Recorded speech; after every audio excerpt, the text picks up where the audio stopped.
Continuamos entonces. A continuación, vamos a hablar de algunas buenas prácticas aplicables en lo que es el desarrollo de software. Recuerden que existen una serie de buenas prácticas, las cuales, al igual que como pasa con las normas y estándares, son de adopción voluntaria. Nosotros decidimos si queremos o no utilizarlas. Claro está que, repito, como en el caso de los estándares, su adopción generalmente va a conducirnos a mejores resultados.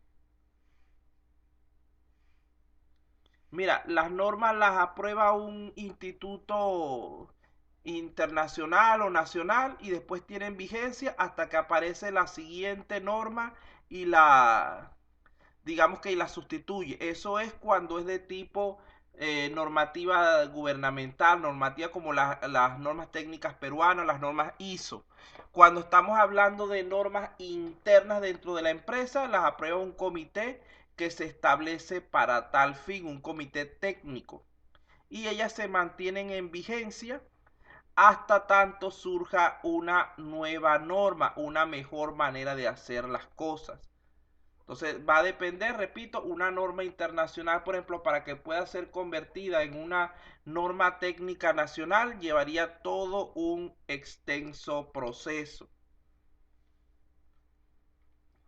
Entonces, es sencillo, como ustedes saben, muchas veces aprender a programar, ya que en Internet hay miles de cursos referentes a dicho tema, tutoriales y de toda clase, los cuales nos permitirán aprender en mayor o menor grado los elementos necesarios de un lenguaje de programación específico y nos enseñarán a hacer uso de estas herramientas para el desarrollo de nuestras propias aplicaciones.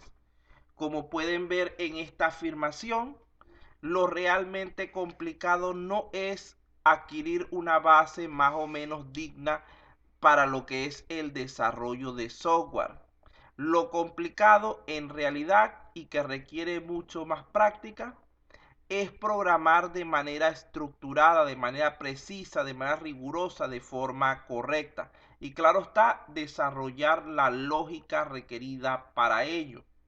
Porque mayormente el problema con muchos programadores no es que no dominen los lenguajes y las herramientas de desarrollo, es que muchas veces carecen de ese sentido lógico que les permita entender correctamente el problema para poder darle una solución adecuada, debiendo recurrir entonces a lo que es la experiencia de analistas, eh, y personas que se han dedicado a dicha labor de comprender, de analizar, de entender los problemas para poder hacer el diseño y encargarse ellos simplemente de lo que es la parte de programación.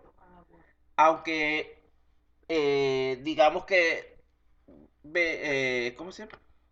Aunque ya esto ha ido cambiando bastante en los últimos tiempos, ya que se busca formar ya no programadores, sino desarrolladores integrales, capaces de cumplir con todas estas funciones si es necesario. De acuerdo con esto, a la hora de encargarnos de entrar en lo que es un desarrollo de software, hay que tener en cuenta una serie de buenas prácticas ya de uso común.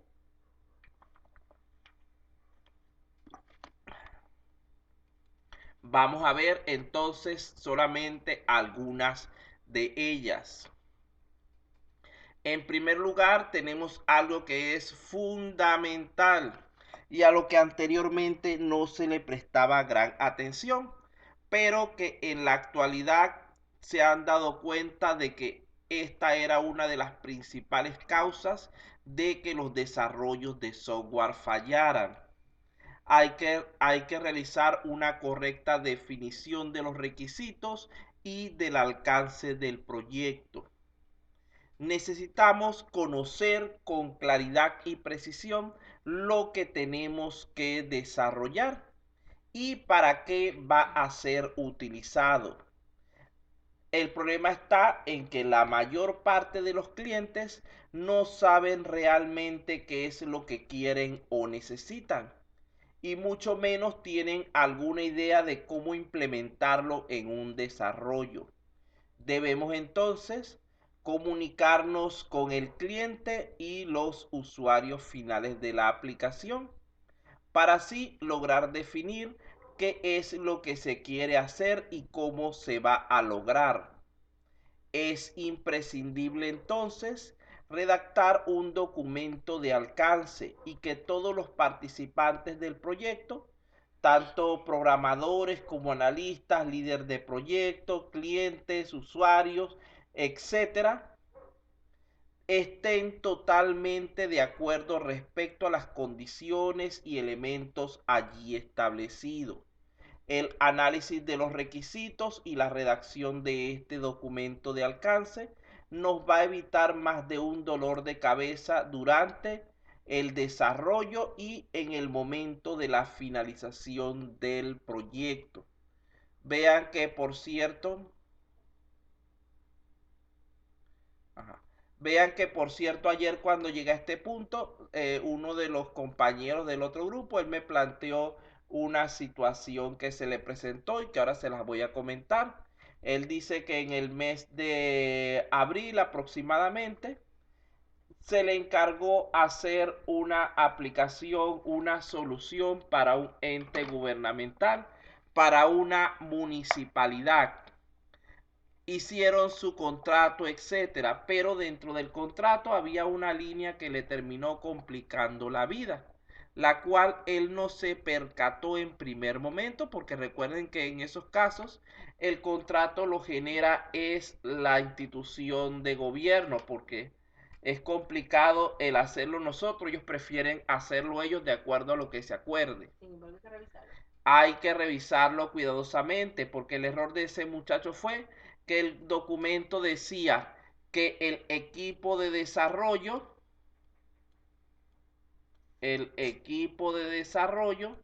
se iba a encargar de la migración de los datos.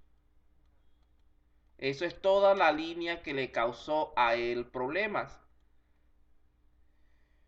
Se encarga de la migración. ¿Qué significa para ustedes esto? Vamos a ver si ustedes pueden ver el problema antes de caer en él. ¿Qué significa? ¿Qué problema puede traer para ustedes esto? ¿Cuál es el error que tenía para el desarrollador en este punto? ¿Quién me puede dar una idea de lo que puede ver por su cuenta? Profe, sería en la parte física, digamos, si el equipo está capacitado para aceptar esa migración. Bueno, ahí se supone que el equipo... Profe, la migración tiene que ver con la estructura de la base de datos. Los Ajá, datos tienen que coincidir con la otra base de datos para poder migrar. Si no es ajá, así, no se puede migrar. ajá, eso es parte del problema Migra que hubo. parte, migra parte, Ajá, no al vea. 100%. Ahí está el gran problema que se le presentó a él. La incompatibilidad que había entre el formato de los datos anteriores y el formato de los datos actuales. En ese caso, la migración había que hacerla de manera manual, registro por registro. Él se reunió con una mesa técnica, no sé qué, y llegaron ¿cómo? A ese criterio. Pero resulta ser que la persona, la jefa encargada de, ese, de ese proyecto, se empeñó en que él tenía que cumplir con este requerimiento, con esta obligación del contrato. Donde el problema no está en que diga que la migración de los datos. El problema es que no se estableció el límite de esos datos. El encargado del desarrollo, él suponía que como es un programa de tipo fiscal, habría que emigrar a lo mucho el último año fiscal. Y él dice que hacer esa migración es un proceso que toma aproximadamente 2 semanas contratando 2 personas que se dediquen a ello para pasar un solo año de datos en forma manual. Resulta ser que él cumplió con esto y que fue a hablar con la encargada, con la jefa de la empresa, y la jefa le dijo, no, esto no me has cumplido con mi requerimiento de migración, porque yo no necesito que me pases el último año. Yo necesito tener los datos de los últimos 20 años. Imagínense lo que eso representa para lo que es el proyecto. Se supone que él tenía que terminar en octubre y todavía está en ese trabajo por una mala definición del alcance dentro de lo que es el contrato. Algo que parecía tan inocente como una línea que decía que el equipo se encargará de la migración de los datos. Vean en todo el problema que se le convirtió. Profe, una consulta, Ajá. pero también en ese documento faltó agregar indicando de cuántos años Por eso o ese fue el mencionando error de que... qué año en qué año, Ese... porque solamente menciona equipo de migración, nada más, pero no dice de cuántos años. Ajá, O esa sea, fue la cuestión. Entonces, digamos que el desarrollador, el equipo de desarrollo, por su parte, él alega que debería ser, le correspondía el último año, que ya el resto debería encargarse la misma municipalidad de contratar sus 2 personas y que hagan el resto del pase de los datos. El cliente, como siempre, como nunca van a querer perder, él dice que eso está en el contrato y que eso es responsabilidad del equipo de desarrollo. Actualmente ese problema se encuentra en cuestión de abogados y de mediadores, etcétera, para tratar de llegar a un consenso porque la persona de la municipalidad está irreductible a ese respecto. No le van a liberar el resto del pago de su servicio hasta tanto no cumpla con ese requerimiento. Entonces, como pueden ver, vean el peligro que hay para nosotros como desarrolladores en caso de que se redacte mal dicho documento. Entonces debemos aclarar correctamente nuestro alcance, nuestras limitaciones. Inclusive debemos incluir alguna cláusula de penalización por incumplimiento en todo caso, y debemos incluir algo donde diga que cualquier cambio adicional, y todo debe estar temporalizado, que fue lo que le faltó a él, porque cualquier cambio adicional debe ser negociado para su realización, porque si no caemos, él dice que la persona todas las semanas le pedía algún requerimiento adicional, y todavía más a toda esta altura le sigue pidiendo, y él está trabajando por contrato, no por tiempo. Es decir, si él pidió 100.000 soles por el trabajo completo y era para hacerlo en 10 meses a 10.000 soles el mes para todo el equipo de desarrollo, ya ha trabajado octubre, noviembre, diciembre, enero, febrero, ya ha trabajado más de 6 meses de más. Y esto hace que entonces su ingreso, su ganancia por el sistema se haya reducido considerablemente. Inclusive podría llegarse en cierto momento a considerarse como una pérdida. Y todo por un error en una línea del contrato. Sí. No, y porque él me dice que también todo empieza porque él comienza por quedarle bien a la jefa, a las, a la mujer de la municipalidad, hacerle todo requerimiento adicional que ella le pedía, él lo iba haciendo, sin negársele nunca de ninguna manera. Entonces, como pueden ver, allí tenemos lo que sería ese problema con los requerimientos. Hay que establecerlos de manera clara, de manera precisa, de manera concisa, para evitarnos problemas futuros.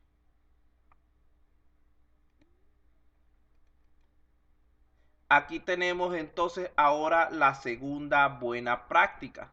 Dividir los desarrollos en fases o entregables.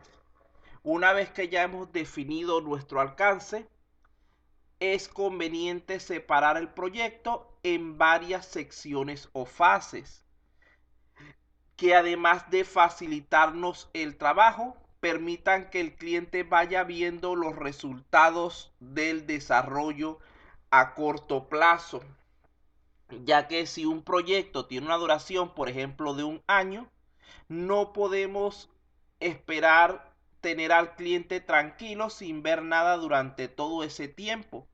Hay que procurar ir mostrándole resultados, especialmente en la forma de prototipos, lo cual nos servirá también a nosotros para ir determinando los ajustes pertinentes y no llegar al final del proyecto teniendo que cambiar más de la mitad del trabajo porque el cliente no considera que lo que estamos haciendo esté acorde con lo que él nos solicitó. Dividir el proyecto en fases nos va a permitir además crear objetivos en periodos cortos para ir alcanzando los mismos y mostrando resultados.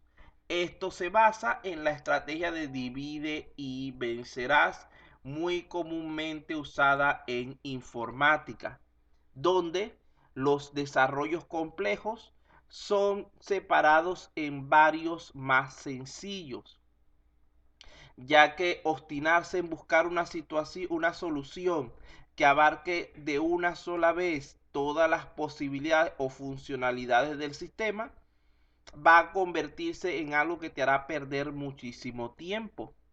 Pero al dividir el desarrollo en módulos, en funcionalidades, e ir programándolas y resolviendo de acuerdo a sus prioridades,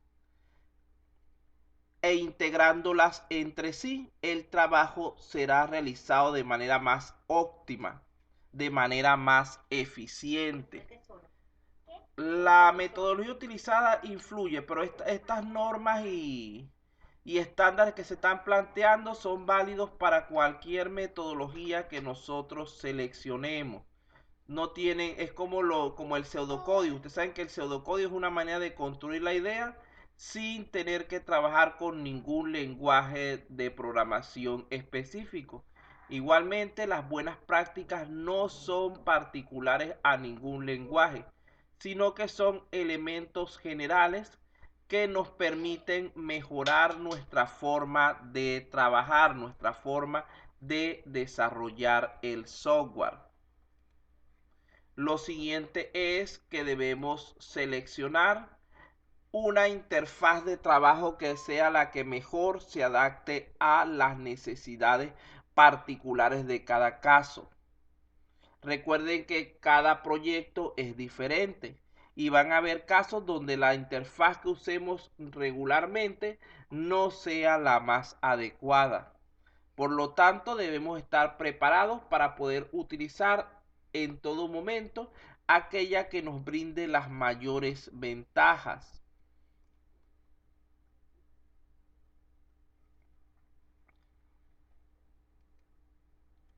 Siguiente elemento sería la estandarización. Nosotros debemos procurar definir nuestra forma de trabajar, de qué manera vamos a llamar y definir las funciones, cómo vamos a construir las variables, los nombres de archivos, los atributos, etc. Un buen código un buen código fuente permite distinguir fácilmente todos estos elementos. Entonces, la idea es la siguiente. Vean que si un código no sigue una normalización, resulta mucho más complicado de mantener. Es como que tuviéramos un montón de cajas de diferentes tamaños. El organizarlas podría requerir un enorme esfuerzo logístico. Pero si estandarizamos la situación, es decir, si todas las cajas fueran iguales o al menos bastante similares, el trabajo para organizarlas se reduciría considerablemente y el resultado terminaría siendo mucho más consistente. Vean la diferencia entre organizar estas cajas que están aquí de todo tamaño y organizar estas que son idénticas.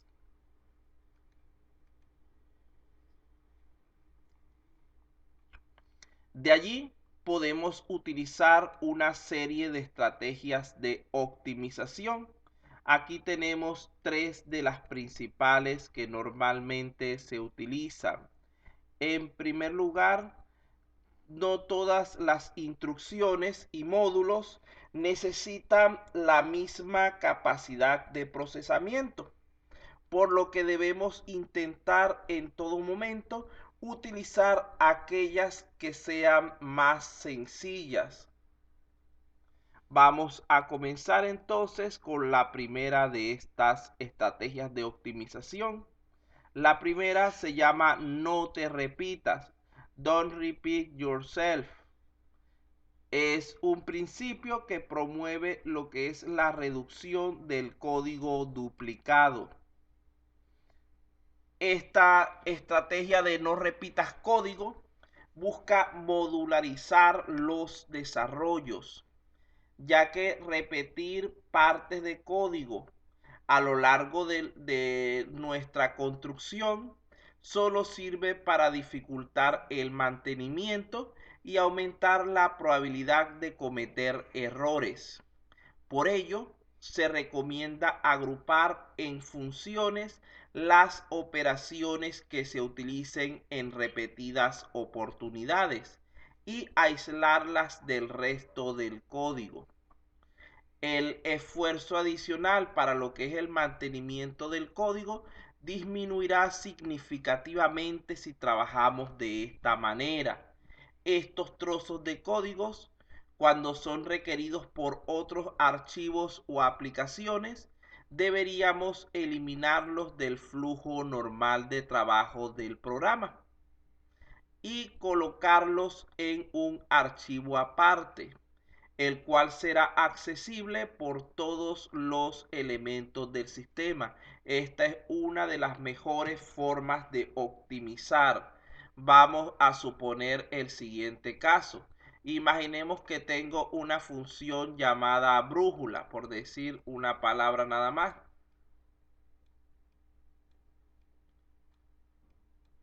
La cual está constituida por 100 líneas de código.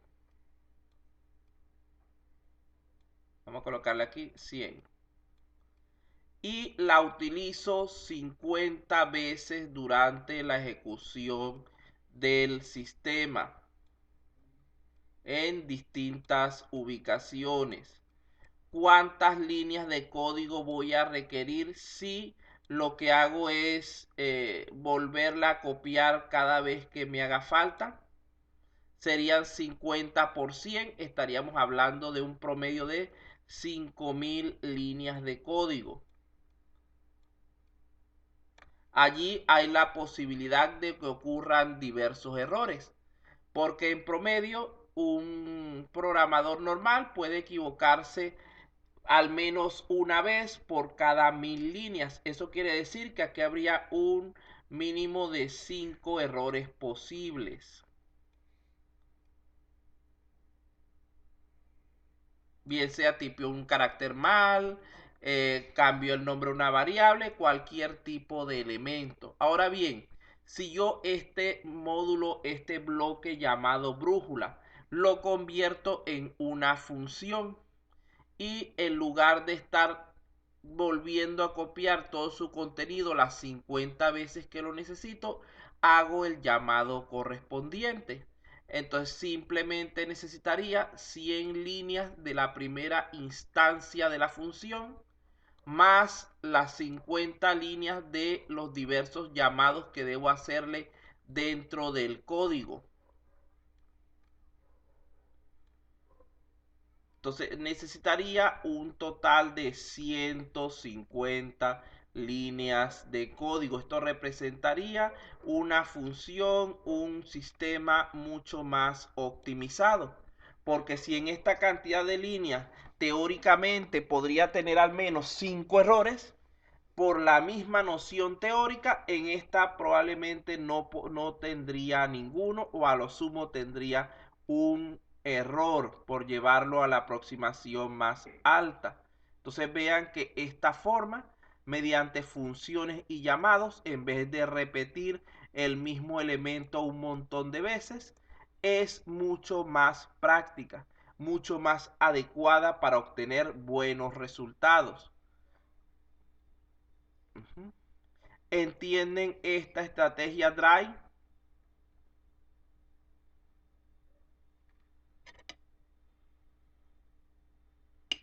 Sí, profe, eso se hace en la programación estructurada, ¿no? O sea, se hacen las funciones para evitar repetir lo que te está diciendo. Muy bien. Entonces, continuamos entonces. La siguiente estrategia se llama KISS. Significa en español, manténlo simple, tonto. ¿Qué quiere decir con esto? Lo podemos traducir también a no te compliques más de lo necesario. Nosotros muchas veces tenemos por costumbre que cuando se nos pide una solución, lo primero que pensamos es en la forma más compleja posible. Esta que tenemos aquí con la letra A. Cuando en realidad podemos utilizar otras formas mejores, más sencillas, que nos permitan obtener el mismo resultado, que sería esta segunda línea que tenemos aquí. Entonces la línea recta, recuerden que es el camino más corto entre dos puntos. Entonces, ¿qué quiere decir esto? Que si ustedes tienen que resolver una situación y hay un camino simple, un camino fácil, no se den mala vida con el camino difícil si la solución es correcta. La siguiente estrategia es la estrategia Yagni. Vean lo siguiente. Esta estrategia se denomina no vas a necesitarlo. Consiste en que no debemos agregar nunca una funcionalidad, excepto cuando previamente se haya establecido su necesidad. Recuerden que la tentación de escribir código que no es necesario, pero que puede serlo en un futuro, es bastante alta en muchas ocasiones. A veces lo hacemos simplemente para tratar de lucirnos ante el cliente. Pero esto trae una serie de desventajas, ya que cuando se desarrollan nuevas funcionalidades sin ser necesarias, hay que sacrificar una porción del tiempo, de los recursos, de los costos que se destinarían para otras funciones que sí forman parte integral de nuestro sistema, de nuestros requerimientos establecidos.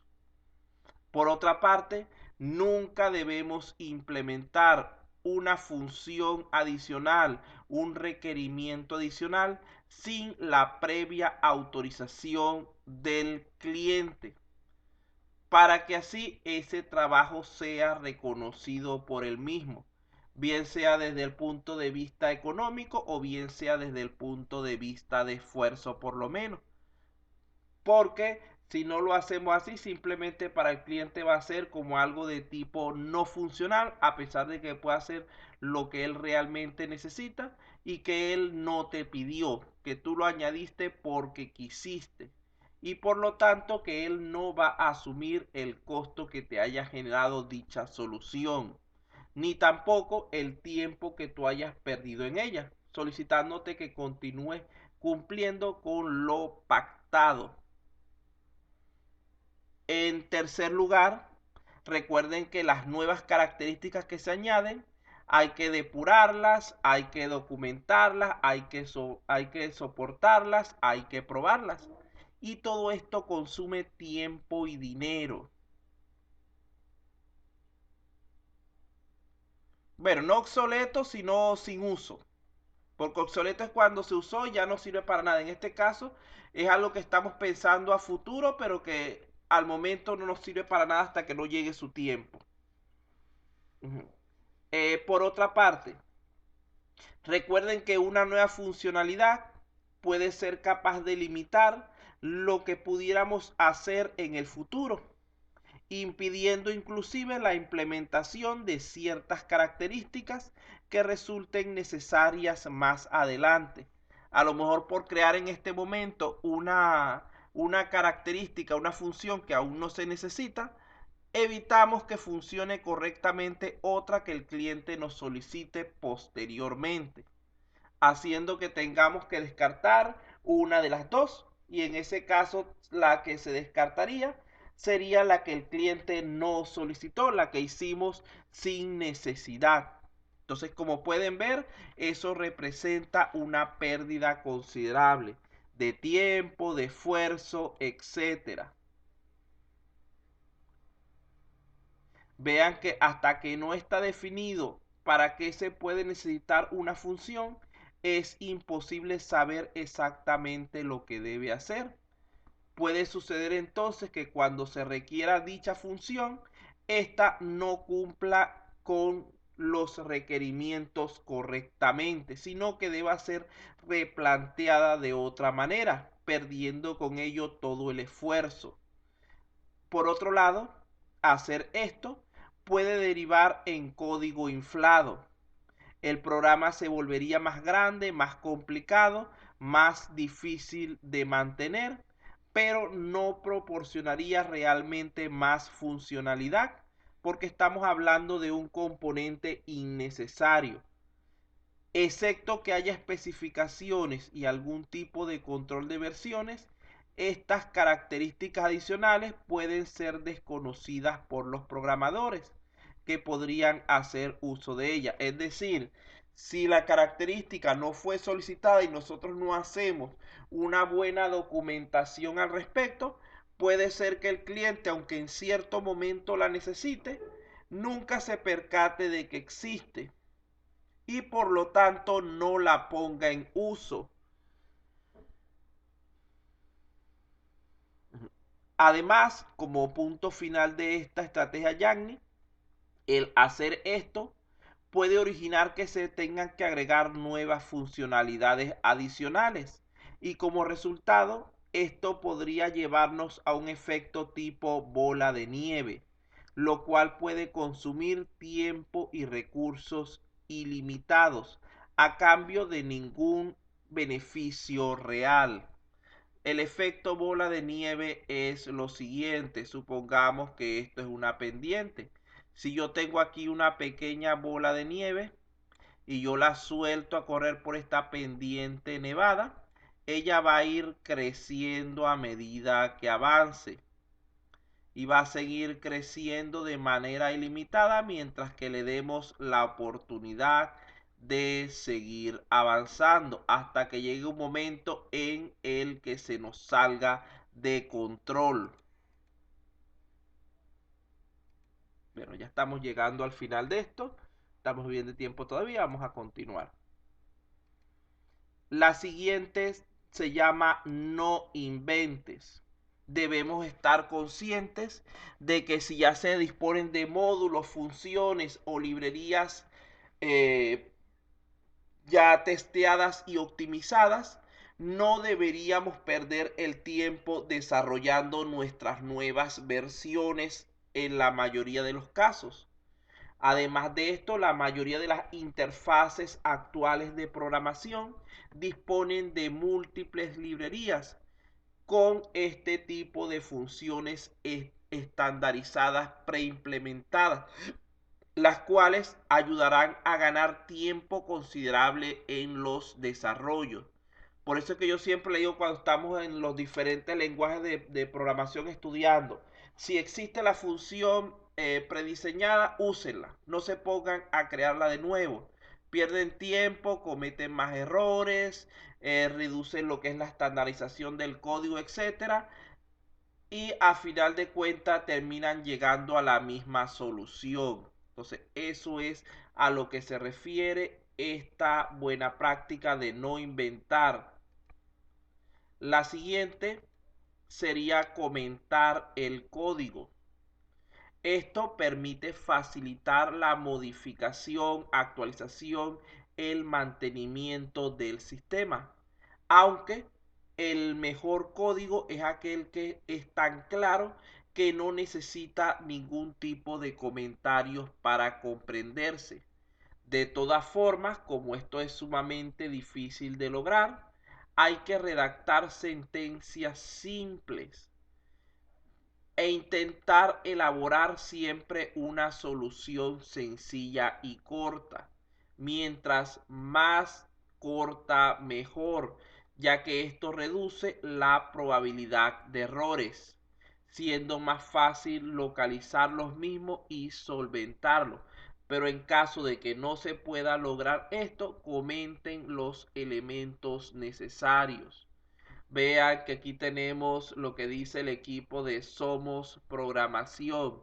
Te lo he dicho 1000 veces, comenta tu código. No solamente es por cualquier tercero que tenga que revisar tu código posteriormente, sino inclusive por ti mismo. Nosotros podemos realizar hoy una solución, dejársela a la empresa, etcétera, y resulta ser que dentro de un año nos piden que hagamos una actualización.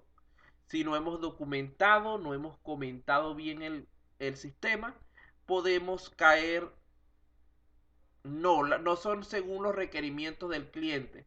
Estas buenas prácticas son de aplicación general para cualquier desarrollo. Lo que pasa es que siempre hay que ajustarla a las capacidades del sistema con el que estamos trabajando. Debemos estar claros en lo que significa comentar el código. Vean el pequeño chiste que tenemos a mano derecha. El profesor le pregunta a su alumno, ¿por qué posteaste tu código en Facebook? Él le dice, ok, se le queda viendo por un rato uno al otro y después de pensarlo en poco dice, recuerde que usted me dijo que necesitaba más comentarios. Lo dejo para su propio entendimiento. La siguiente es la parte de seguridad. Durante el desarrollo de software debemos considerar muchos elementos relacionados con este tema. Primeramente estaría el acceso a los archivos, tanto de forma física como de forma lógica a través de diversos permisos adecuados. Debemos considerar la posibilidad de que el código sea modificado durante su ejecución o a través de la inyección de código SQL. Debemos prevenir lo que es el desbordamiento del uso y hacer un adecuado implementación y gestión de la memoria, evitando, por ejemplo, arreglos sin tamaño controlado o ciclos infinitos. Debemos estar pendientes del formato de los datos, de su validación, especialmente los de entrada. Debemos utilizar una interfaz y unas funciones que se encuentren lo más actualizadas posible, ya que un componente obsoleto puede crear un agujero de seguridad, una vulnerabilidad en nuestro código. Debemos hacer uso adecuado de las contraseñas en el código, las cuales deben estar cifradas tanto en el sistema como en su base de datos. Lo siguiente es la parte de las pruebas. Fíjense que hay que realizar muchas pruebas durante lo que es la fase de desarrollo del software y especialmente al final de dicho proceso. Hay que preparar un conjunto de casos de prueba que se puedan ejecutar en cualquier momento. Debemos utilizar pruebas de regresión, ya que muchas veces la reparación, la actualización, el ajuste de algún elemento puede provocar ciertas incongruencias en otros. con un conjunto, ya una batería de pruebas preestablecidas, predefinidas, deberíamos poder detectar correctamente este tipo de situaciones.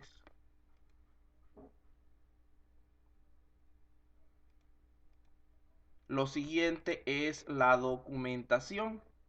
Durante lo que es el proceso de desarrollo del software, deberíamos tratar de registrar todo lo que se hace para así facilitar el entendimiento del sistema y el funcionamiento del software, tanto al personal del proyecto como a futuros individuos u organizaciones que trabajen en él.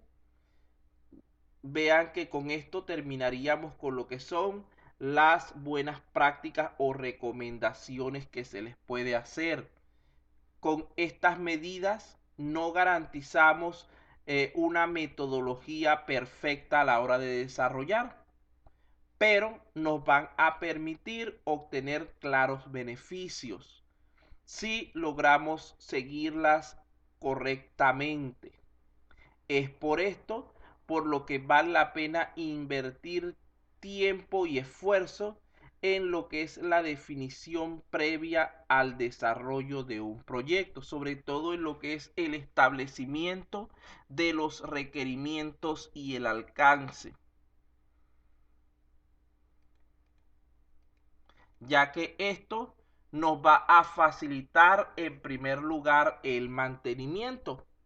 Una vez finalizado el código, el proyecto y puesto en producción, es normal tener que realizar en algún momento ajustes o pequeñas modificaciones para satisfacer ciertas necesidades del cliente.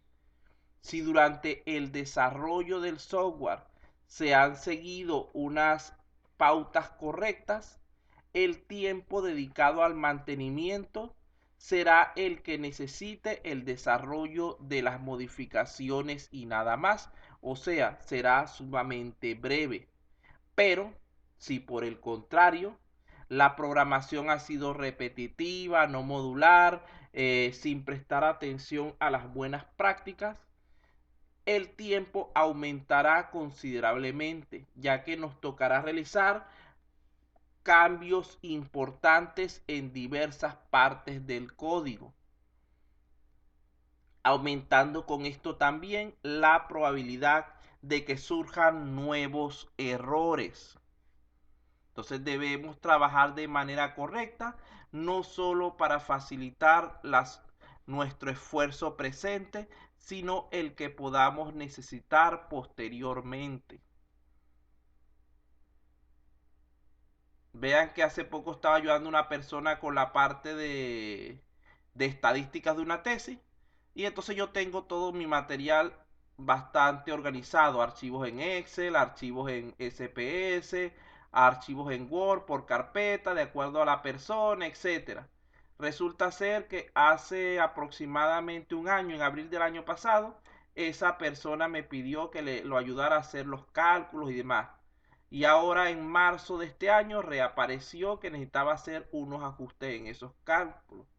Si yo me hubiera deshecho de toda la información que tenía al respecto, hubiera sido un proceso sumamente complicado. La primera vez, digamos que tardé una semana en hacer los cálculos, en hacer lo que él me estaba pidiendo. Pero la modificación que él necesitaba, como yo tenía ya todo a la mano, la hice apenas en 2 horas. Entonces vean cómo se reduce el esfuerzo simplemente por trabajar de manera más organizada. Si no hubiera tenido todo este material a mano, hubiera requerido nuevamente volverlo a construir y por lo tanto hubiera vuelto a tardar otra vez una semana o por lo menos varios días.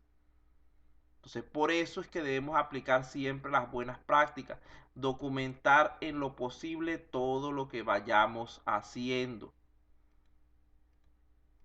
El siguiente elemento sería facilitar la escalabilidad. Ya esta es la última diapositiva, solamente nos falta este concepto y el siguiente y terminamos.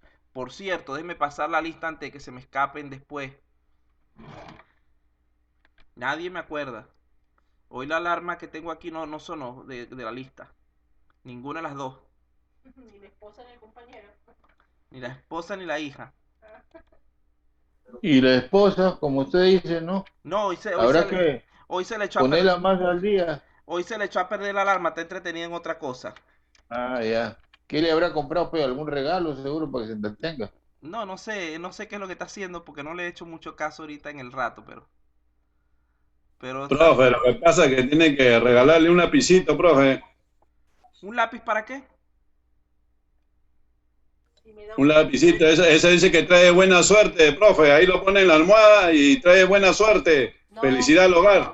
Los No. venezolanos somos malísimos, nos dan un lapicero y yo lo puyo. Ay. No, es que ya sé por qué el lápiz, que él está con Castillo. Ay, Eso creo que es lo del lápiz. Una rata sería peor que un lápiz. Pero yo no me meto en esos líos porque realmente no voto, aunque yo no estoy muy de acuerdo con ninguno de los dos candidatos, así que me abstengo de opiniones. Bueno, vamos aquí. Por último, Ok. ya para ir finalizando, un código bien estructurado, sencillo y limpio va a facilitar la integración de nuevos módulos o desarrollos cuando hagan falta. Si nuestro código es complicado, está mal estructurado, no aplicamos las buenas prácticas, será mucho más difícil identificar y estructurar los puntos o conexiones para poder unificar los diferentes módulos donde tenemos que trabajar para implementar esas nuevas opciones. Finalmente, realizar pruebas en cuanto a la parte de pruebas, localización y resolución de errores, realizar pruebas en programación es uno de los elementos más importantes que debemos tomar en cuenta, por no decir el principal. Comprobar que el programa funciona según los requisitos es esencial para entregar un producto de calidad y acorde a las necesidades del cliente. Es necesario siempre realizar pruebas durante todo el ciclo de desarrollo e incluso al final del mismo. Esto sería, muchachos, todo el contenido correspondiente al día de hoy. Si tienen alguna consulta, pueden hacerla en este momento. Si no, daremos por concluida esta sesión de clase.